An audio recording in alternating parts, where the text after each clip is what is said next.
Well, I had the debates, and I never debated professionally before, and a lot of these guys were debate champions and, all of that. That's why they're politicians, all talk, no action.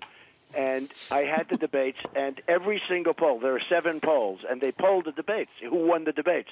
Like Drudge, who's a fantastic guy, by the way, but Drudge and Time Magazine and different Slate, all these different, they have online polls, and every single time, I had 11 debates, and every single debate and every single poll I won. In other words, every single poll had me winning every single debate. I sort of liked debating, I have to be honest, and I was on center stage on every debate, meaning I was the number one person. And, this is since, like, July, and after the debate started, I was on center stage. And I don't mind the debates. I think the debates are a good thing. And by the way, Hillary's not a bad debater. I watched her. She's not a bad debater. But I think the debates are going to be positive for me. I sort of wish we had more than 3. We have 3. There are 3 scheduled. And I think we should perhaps have more than 3, if you want to know the truth, but because there's a lot going on. Getting back to try to figure out this global economy now, it seems like we're, and it's been something you've talked about a lot. It is more global, and maybe as it's gotten more global, we haven't always gotten the best end of the deal. But you've made some comments about Janet Yellen. Number one, do you think that she's not the right person right now for the job? Would you not reappoint her? Would you ask for her to step down? Is there someone else you think should be in there? And do you think that she should be raising rates now, not raising rates? What is she doing wrong? Well, I have nothing against Janet Yellen whatsoever. I think she's been doing her job, and I have absolutely nothing against her. I don't know her.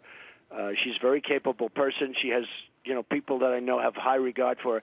But she's not a Republican. She's not a, person that, when her time is up, I would most likely replace her because of the fact that I think it would be appropriate. She's a low-interest rate person.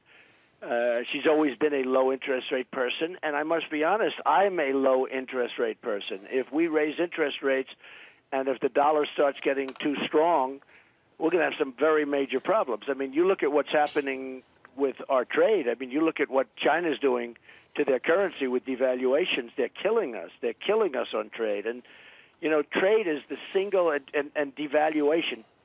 If you want to really take a hard look at what's going on, the devaluation is the single greatest tool that these other countries are using to absolutely kill us, assuming they have capability, manufacturing capability, et cetera. And China is like a grand master. They are the grand master of all grand masters. And if we start raising rates, I've always been a low interest rate person. Now, if inflation starts coming in, and we don't see any signs of that, but inflation starts coming in, that's a different story. Then you have to go up and you have to slow things down. But right now, I am for low interest rates, and I think we keep them low. And we have to compete.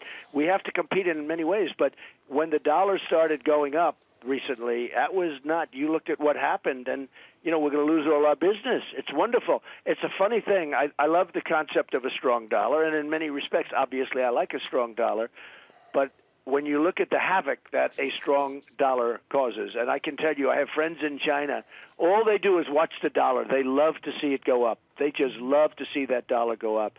So actually, while there are certain benefits, it sounds better to have a strong dollar than in actuality it is.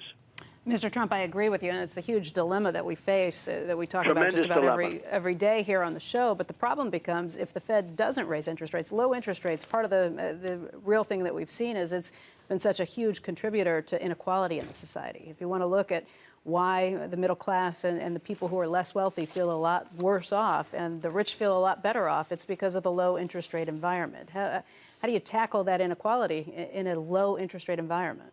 Well, before you get to inequality, we have another problem with raising rates. We have $19 trillion in debt, right?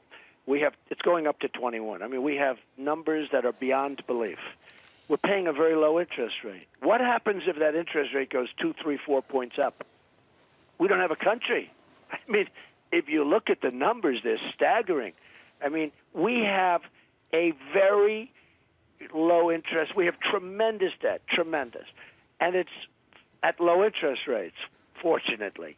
If those rates went up 2 points, 3 points, 5 points, because I was here during the Jimmy Carter days, right, when the prime rate went up to like what 21 or 22%, Becky, right? right. And I watched that whole deal. That was not a pleasant deal for a lot of people. As we had our beautiful prime deals, our solid prime deals, all of a sudden we're paying 21% interest, right? So I've seen what can happen, and it's not a good picture. But what do we do with all of the money that we owe everybody when rates go up, and now all of a sudden we have to borrow at 2 points more, 1 point more even is devastating, but 2, 3, 4, 5 points more? It's a real dilemma, and we have to be very, very careful.